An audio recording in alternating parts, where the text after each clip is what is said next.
No means find another way. Hey, it's Karen LoRay, and I've got something to say.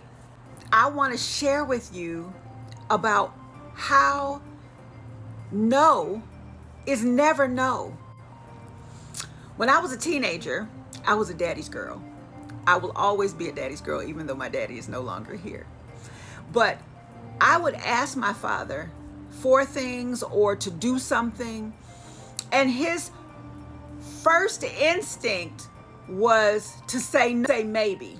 And I hated maybe because maybe was too ambiguous. And so I would much rather have the no. What I began to understand was when he would say no, I would have room to figure out a solution so that I could get a yes, right? I wanted to move out of my parents' house with two of my friends, and we found a 3-bedroom, 2-bath apartment in Inglewood, California. That's where I was from.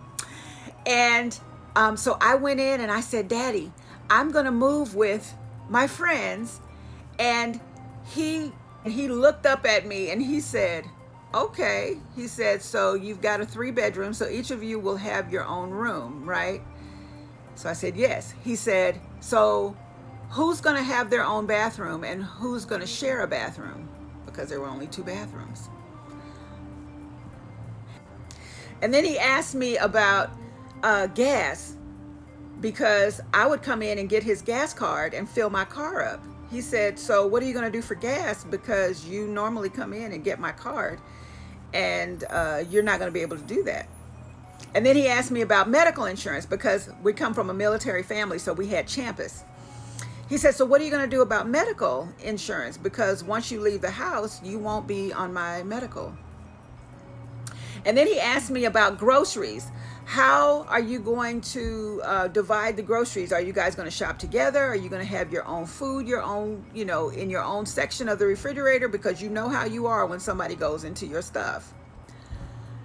He then asked about like the utilities and just all of these things that I had not considered. All I considered was that the rent was going to be $250 a piece.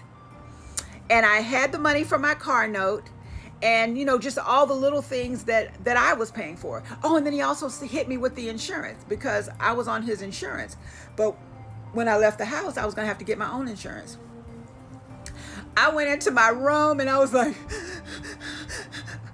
I can't move.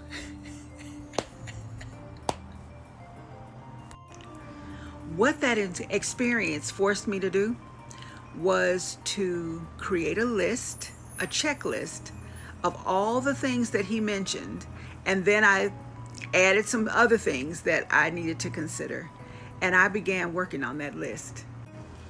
I found a job working in a local department store in the salon there, and that gave me 30% off of anything I purchased in the store.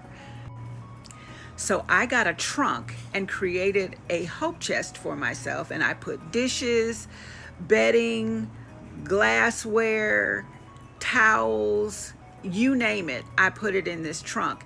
And then I bought furniture. So I bought a dining room set, a sofa, a leather sofa, and a bed, and all of these things. And I put those things in my room until I was ready to move. I woke up one Thursday morning and I decided I'm ready to go find a place. And I went to the only apartment complex in my community and found out how much it was for an apartment. I looked at an apartment and she told me how much I was going to need to have as the first and last. And I went to work and I saved that money within 3 weeks. And I went in and I said, Daddy, I need you guys to help me to move. I found a place.